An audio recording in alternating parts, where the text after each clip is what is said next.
we're going to look at a different story, which is that Russian soldiers are being accused once again of blocking humanitarian aid from getting into the heavily bombarded Ukrainian city of Mariupol. Authorities hope more residents can evacuate today, though deals to facilitate that have collapsed in recent days. The International Committee of the Red Cross tells Times Radio it is running out of adjectives to describe the horrors that residents in Mariupol have suffered. Joe English is from UNICEF and joins us now. Good afternoon, Joe. Hi, Kathy. Good to be with you. Well, thanks very much for joining us. And I know you've been travelling across Ukraine and Poland. So what is the situation you found in Ukraine? I mean, as you say, and as the Red Cross have been saying, you know, there almost aren't words to describe it. The reports that we've heard coming out of Mariupol, apocalyptic, you know, hell on earth, and it almost doesn't do it justice. You know, we've heard reports unverified at this time of a little girl who has died of dehydration, you know, and this is the 21st century, you know, but it's not just in Mariupol. These are the worst scenes that we're seeing, but across the country, there are millions who are without access to safe drinking water, without access to food. And obviously the number of children killed and injured is only increasing every day. I mean, it just sounds appalling, the idea of a child dying of dehydration. Did what you witnessed constitute war crimes? I think, you know, there's a process that has to play out in terms of designating war crimes. What we know is that the killing and maiming of children, the denial of humanitarian access, all of these are great violations against children in times of conflict.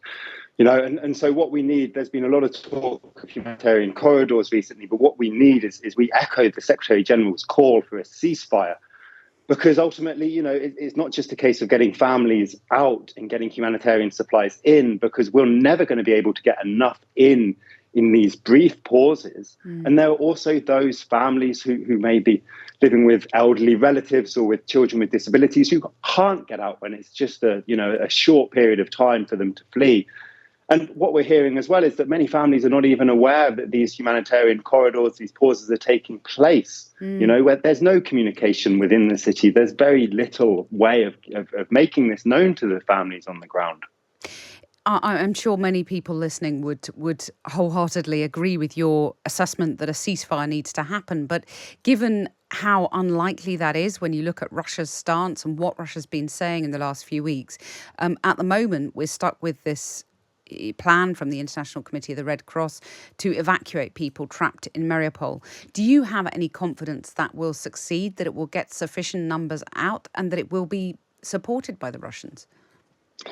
I think we can only hope. You know, as you say, we have to be able to find ways to get vulnerable families out, but also, you know, we can get supplies in when we have this access. We've had convoys going to Sumy. UNICEF has more than 120 trucks, I think, 1,300 tons of supplies that we're sending in. And this includes surgical kits, basic medical supplies, clean water, nutrition supplies for kids who are on the verge of malnutrition and starvation.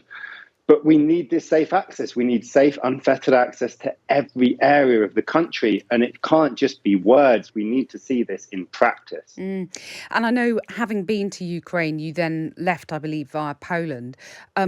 What did you see in terms of the plight of the millions who have fled their homes and are now looking to disperse around Europe to find a home, a temporary home or even a permanent home elsewhere? Yeah, I mean, as you say, the numbers are staggering. It's now more than 4 million refugees, more than 2 million children. You know, and it's easy for these numbers to overwhelm us slightly. You know, no one can really picture this scale. But, you know, each of these is an individual child. It's an individual family who's had their lives absolutely turned upside down. And whilst they are, as you're saying, looking for a temporary sense of safety and somewhere to start picking up the pieces, every single family I spoke to, they want to go home. They want it to be safe and secure so that they can get back to their hometowns and their cities and start beginning to rebuild their lives. Well, when you talk about those numbers, which are staggering, do you think the UK is pulling its weight? We heard this week the Home Office said that 23,500 visas had been granted to Ukrainians with family connections in the UK, 3,705 under the Homes for Ukraine scheme. And the Home Office did say it was too early to say how many of those had actually arrived in the UK. When you hear those numbers, though, what's your response? I think, you know, given the scale of the response, it's clear that every single country around the world is going to have to step up and take its fair share of refugees. And it's also important to remember that there are not just refugees from Poland here. I mean, we know there's over 200,000 third country nationals who have fled Ukraine. You know, they deserve the same safety, they deserve the same opportunities.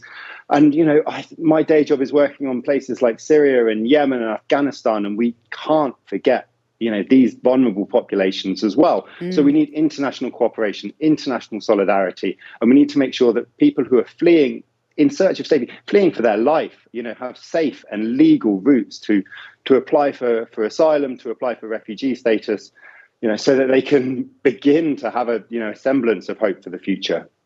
Joe English from UNICEF, thanks very much for joining us. Thanks so much, Kathy.